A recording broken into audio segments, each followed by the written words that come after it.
May 4th, Abilene will head to the polls. 2 city council positions are up for grabs. Who are the candidates? Where do they want to take the city in the future?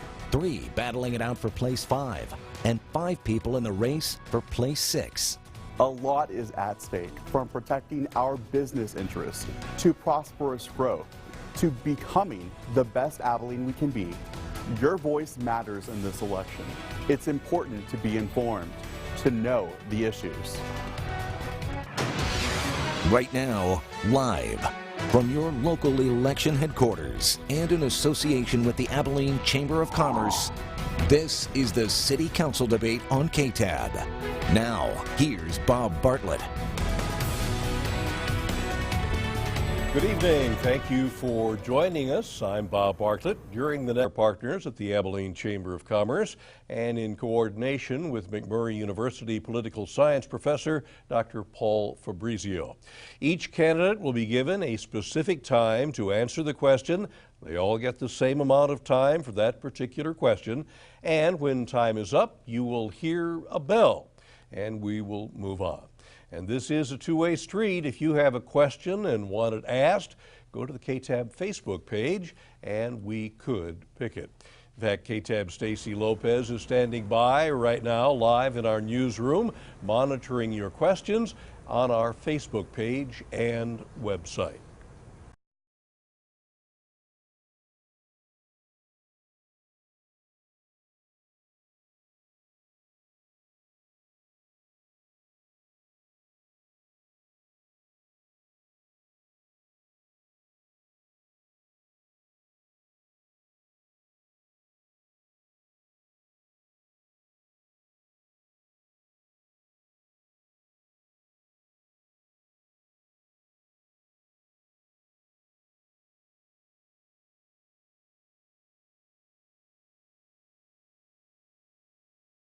And what their value is to the city. We need to make sure that we honor all of our promises and all of the things that are benefits deserving of our city employees. And now to Travis Craver, the more important issue leading to your candidacy. I'm running because I truly love the city. I'm running because I fully believe that not only is it important to love the city, but it's important to do the due diligence and work alongside its citizens and give back to a city that's given so much to me and my family. My wife Caroline and I have 2 kids, Leia who's 5 and Linus who's 3.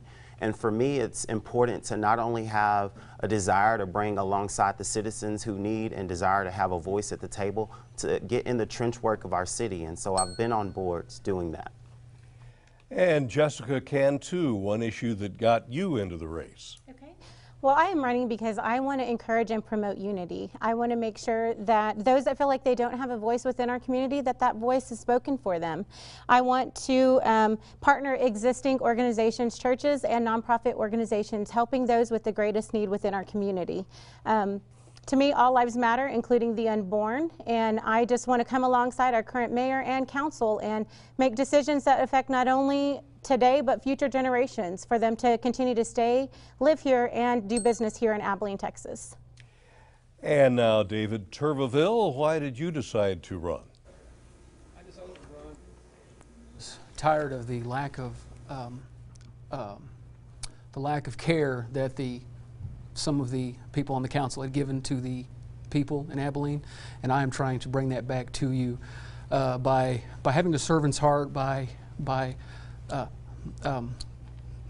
listening to you people and to do what's best for you. Thank you, sir. And now to Charles Byrne. What led you to city politics? One of the things that led me to city politics was the debt that we have in our city. We're $750 million in debt. We need to get our debt under control, and building hotels is not a way that we need to do that. One of the things that we need to do is promote economic growth, bring our debt down.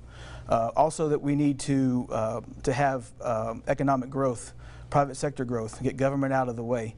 I think government is too intrusive in the city of Abilene, too many restrictions, too many ordinances on our everyday lives and our businesses. Thank you. Now, many believe that our city is at an economic tipping point. Much progress has been realized in recent years, and the future is bright as it relates to the creation of economic opportunity for our citizens. If you could wave a magic wand, what would you see as the most significant positive impact our city can make to ensure progress for Abilene, and how would you, as a city council member, influence that? You have 1 minute for the answer, and this time we start with Travis Craver. For me, I don't believe that there's one answer for the whole city, but I do believe that it's important for us to recognize that we have people in our community who are hurting, people that in the 79603 area where the median income is at $18,000. I think it's important to understand that there are people here who desire to have jobs that are meaningful, jobs that will place them in a position where they can flourish and thrive in this city. And so for me, I believe this hotel is a great start to that. If you'll think in terms of the 7.5 that's being invested by local citizens, and not just that, but the 12 million that was invested in tourism dollars, that's $700 less per household that each and every one of us citizens had to pay in terms of our taxes. And so I think it's a step in the right direction. I don't think that there's an answer that fits it all, but I think that this is one of the catalysts that can get our city moving in the right direction. Thank you, Travis. Jessica Cantu, what positive impact would you have serving on the city council? Okay, well, I would hope that with the 3 universities and tech and trade schools that we have here, I want to see us bring in higher paying jobs into the community. We have a lot of great talent, and so we need to make sure that we are offering jobs to keep that talent here within our community. So if we can look at that, that would be something that I think would develop our economy greatly. Thank you. David Tuberville, how would you help ensure progress for the Key City if you were elected? Well, if we could wave some sort of wand over the city, I would fix the roads, of course, and the infrastructure, which is starting to fall apart.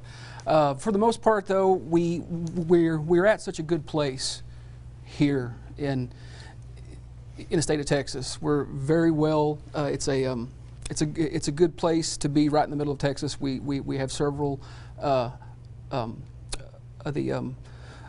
crossroads here, and so if I'm on the council, I would try to bring in those businesses so that this city is seen as a hub, and I would like to do that.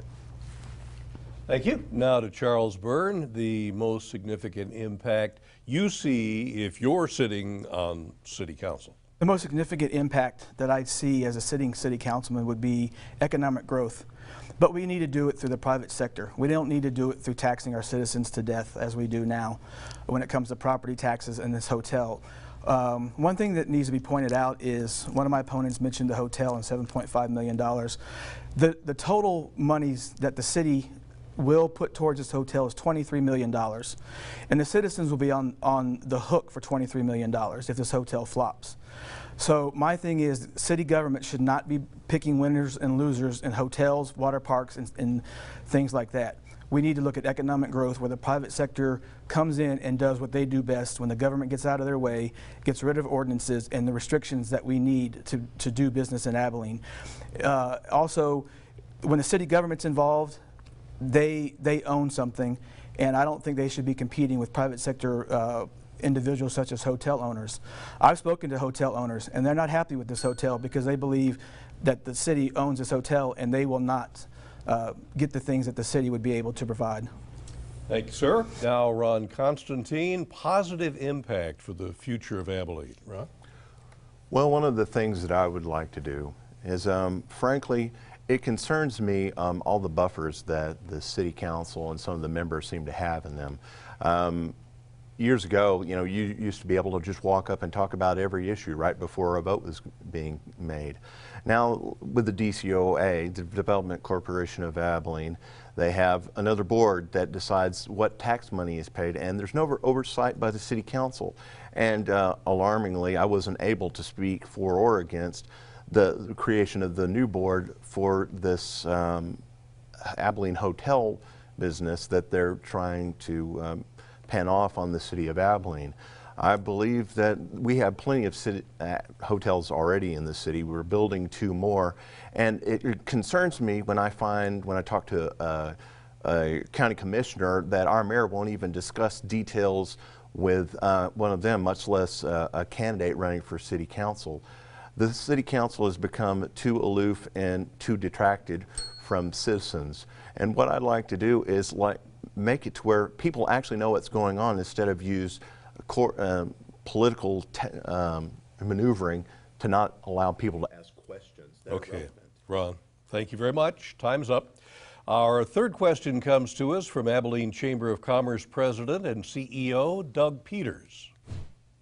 The question that we have is, small business is the backbone of the American economy, and that's certainly true in Abilene. If elected to City Council, what 3 priorities will you commit to ensure our city is viewed as small business friendly and a place where job creators and risk takers can thrive? And candidates, you have 45 seconds for your answers, beginning with Jessica Cantu. Well, small business is important to me. My father is an entrepreneur and he has many small businesses. And so this is something that's very near and dear to my heart. So as a council person, I would make sure that we are looking at incentives and tax abatements for these small businesses to be able to come in and thrive within our community. I would want to make sure that we are not putting them under the same umbrella as big box chains or multi-dollar corporations. I want to make sure that we are looking at them individually and looking at the needs that they have as a small business, coming together as a city and supporting them in whatever needs they may have. Now, David Turbeville, 3 priorities for a small business positive city. One would be to have some sort of tax, like a tax incentive to come here and to start a business. Another one would be to try to create an environment for that sort of like progress that a small business can bring here to town. Just like she said, the big box stores, they have all of the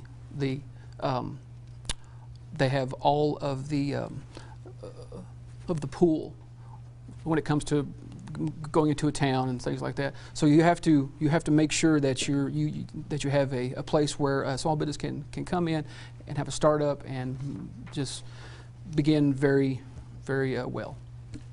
Thank you, sir. And Charles Byrne, how to keep Abilene attractive to small businesses. Mr. Peters asked for 3 priorities. The first is infrastructure, the second is safety, and the third is private sector growth. You have to have good infrastructure and good safety to make sure that our businesses are taken care of. I do believe that small businesses thrive when people visit them. I also believe that when people are safe and the infrastructure is under control, small businesses can thrive. I work for a small business owner, Syntex, here in Abilene, and when they put the water tax on his bill, it's something that hinders small business growth in Abilene. If elected to the city council, I would like to see that come off. It's just something that we need to look at in Abilene. Thank you, Charles. Ron Constantine, 3 things to make Abilene a place for small businesses. Well, as most people may not be aware, half-cent sales tax when you purchase things in Abilene, whether you live here or not, goes to the Development Corporation of Abilene. One thing I would like to implement is that if any expenditure by the DCOA exceeds $250,000 to help promote new business in town, I would suggest allowing City Council oversight and bringing up these issues, at least for discussion, what was going on, instead of it being discussed in another meeting in another room somewhere else. Also, I've seen over the years how the city seems to lay on ordinance after ordinance. One that comes to mind is Jack in the Box, literally being run out of town because the city council couldn't get over the size of their sign instead of keeping the people that were employed there in their job. All right, Ron, thank you. Now, Travis Craver, 3 things to focus on the small business perspective.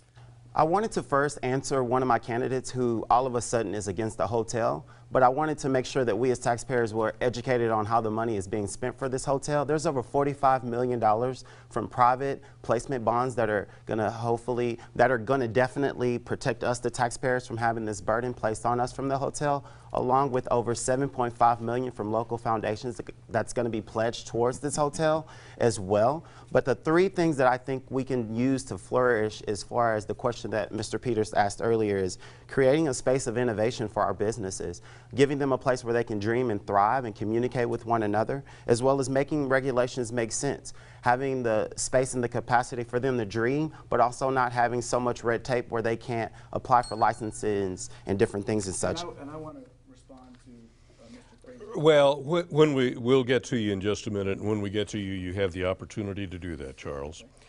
Thank you, Travis. As you know, an elected seat on Abilene City Council is an important responsibility, and one that I know none of you would ever take lightly.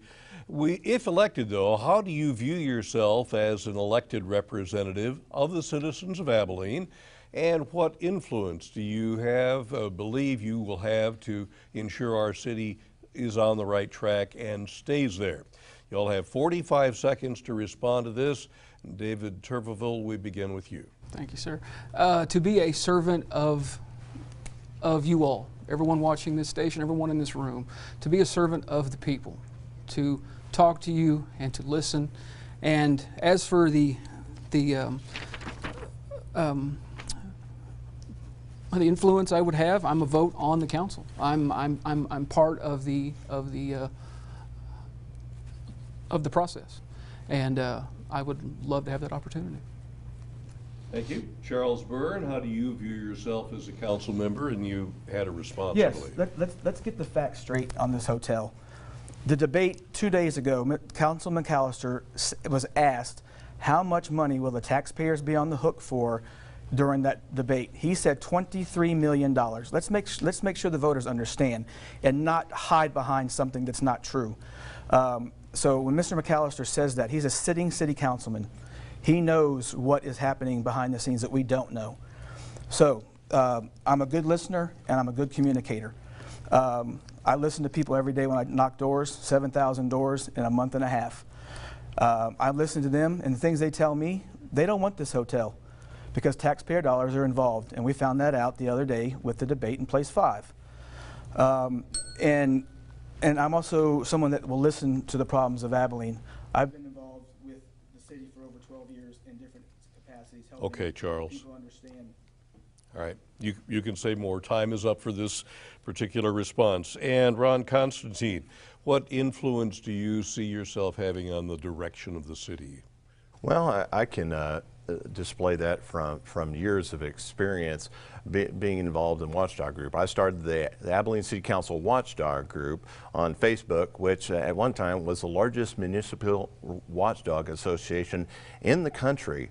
I think it's important for city council people to be in touch and be honest with their answers, and not use so much subterfuge when it uses parliamentary procedure in order to hide what's really going on here. I'm not a conspiracy theorist, but I do believe that all the facts should be made known. And one of the things that I would like to do is, one thing I have admired of Mr. Savage is he would rather at least say something instead of just being mute and not saying anything at all and just not answering constituents. All right, Ron, thank you very much. You mentioned Steve Savage, who is leaving the city council, and these 5 people are running for Place 6, which Savage has been representing.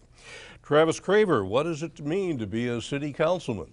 I think, just in order to respond to what was stated earlier, number one, I'm a servant, but also I'm educated. And so the facts that I was sharing earlier was a conversation I had with someone who's actually on the city council and who has shared those facts with me.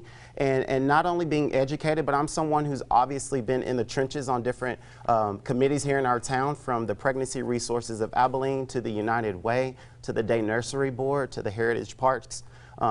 I'm someone who is not only talking the talk, but walking the walk. And so I am someone who believes in understanding our views, understanding people in the community, having a wife who's taught at long early childhood, knowing that there are a broad sector of our community that I not only have conversations with, but know personally as well. Thank you. And Jessica Cantu, how does being a council person influence the direction the city should take? Okay. Well, for me, I would say that I'm relatable. I would be somebody that is fair and listen to everybody within our community. I am a mother. I have children that are in our school district, so I care about what happens with that. I will be a voice and somebody that would hope to partner the relationship of our current city council with our school board. I also am a business manager. I've managed Pier 1 Imports for over 8 years, and so the experience that I've gained in managing a corporation as well as being the daughter of an entrepreneur, I have spent my whole life in business dealing with having to run a day-to-day business, also with having to relate to people. And so that is something that I look forward to. I serve within my local community at my local church and other places that open up, but I hope to be able to be relatable to them. Thank you very much. Right now we want to check in with Stacy Lopez in the newsroom, who is tracking your reaction on Facebook. Stacy, what do you have for us?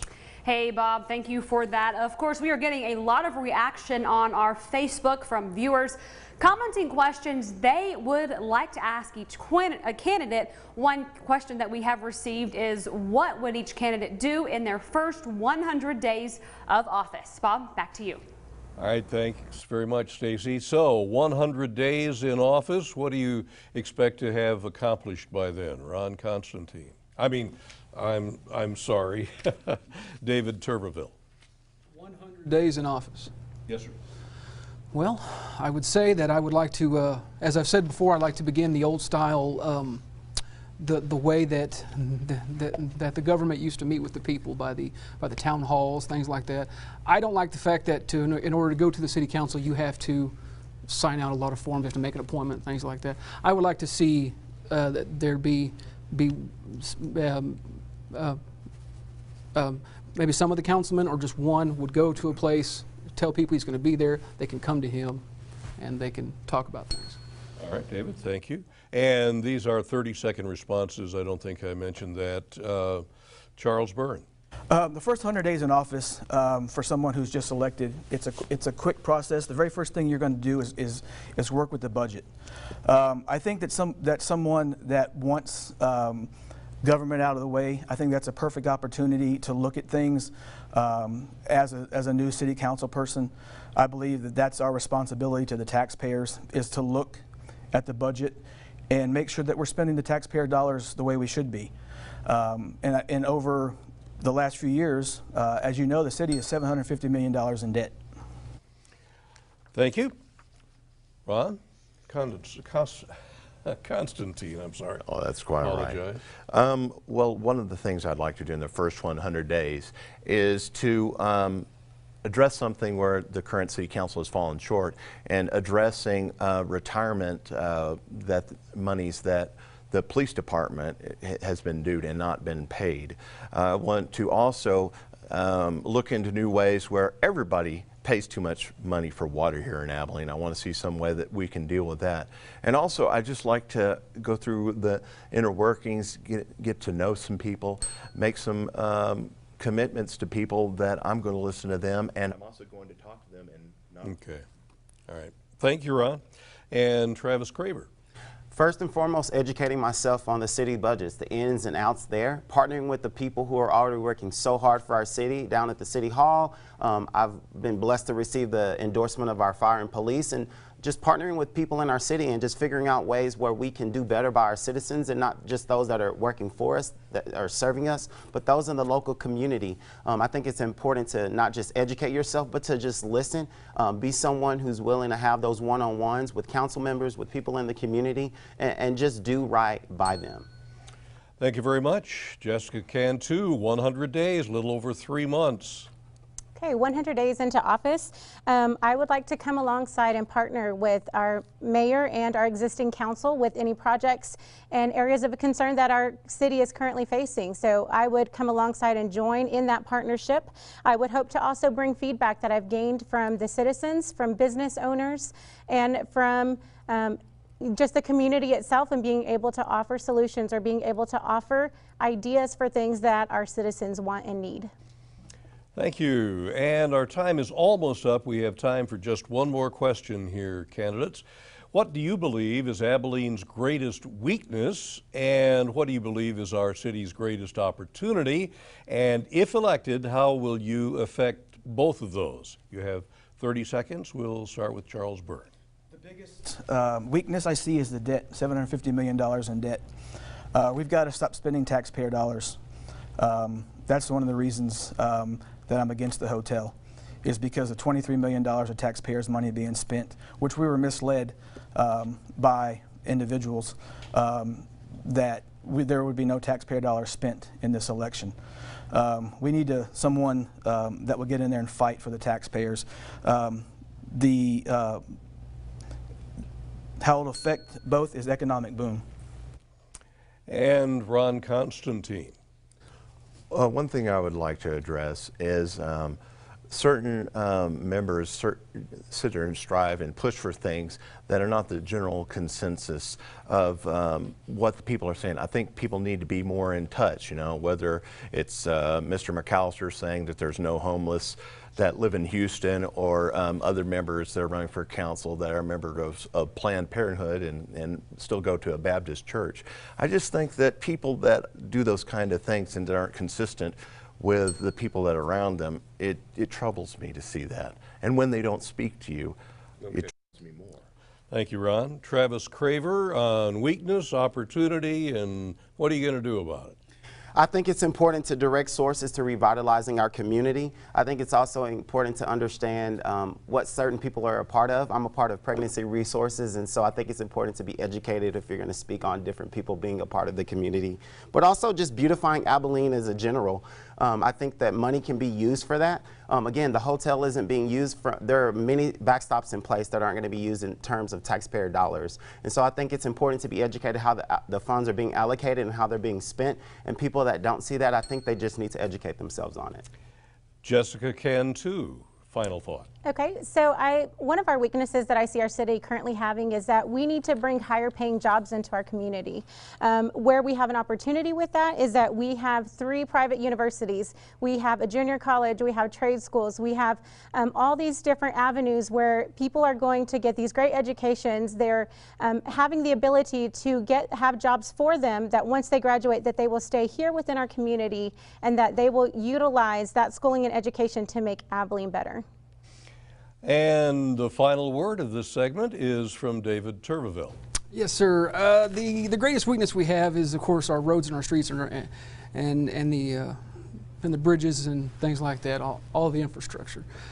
With the tax issues and things like that, I have looked on the Abilene City site on the website, and their opening thing says that we are in debt $420 million.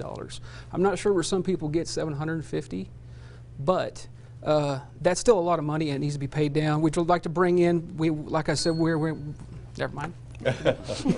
Sorry to cut you off, David, but we are out of time. That does it for Place 6. You've heard from all 5 candidates. Candidates, thank you for being here. We really appreciate your time. We're going to take a quick break, and when we come back, we'll hear from the 3 candidates for Abilene City Council, Place 5. You're watching KTAB, your local election headquarters.